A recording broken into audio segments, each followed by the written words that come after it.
غصہ ہمیشہ بے وقوفی سے شروع ہوتا ہے اور شرمندگی پر ختم ہوتا ہے۔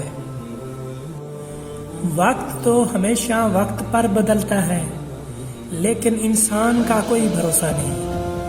انسان کسی بھی وقت بدل سکتا ہے۔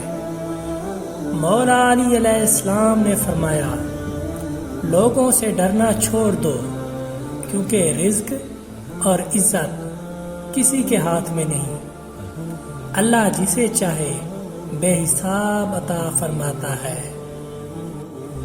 کبھی کبھی چپ رہنا شکایت کرنے سے 1000 گنا بہتر۔ اگر آپ دوسروں کے لیے اچھا سوچو گے تو اللہ سبحانہ و تعالی تمہارے لیے راستہ بنا دے گا اور مشکلیں آسان فرما دے گا۔ مولا علی علیہ السلام فرماتے ہیں، ہزاروں لوگوں میں اس ایک کو عزیز رکھو جو تمہاری غیر موجودگی میں بھی تمہاری عزت پہ کوئی داغ برداشت نہ کرے۔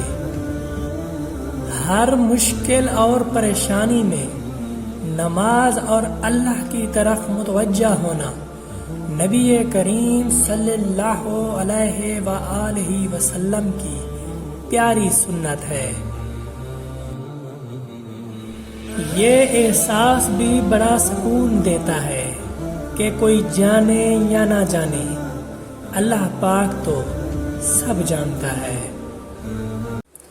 محمد مصطفیٰ سرور کونین نبی کریم صلی اللہ علیہ وآلہ وسلم نے فرمایا، جنت میں ایسے بالا خانے ہیں کہ جن کا بیرونی حصہ اندر سے اور اندرونی حصہ باہر سے نظر آئے گا۔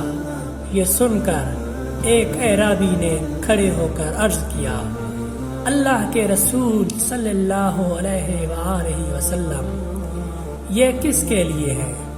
نبی کریم صلی اللہ علیہ وآلہ وسلم نے فرمایا، جو اچھی بات کرے، کھانا کھلائے، خوب روزے رکھے اور اللہ کی رضا کے لیے رات میں نماز پڑھے جبکہ لوگ سوئے ہوئے ہوں۔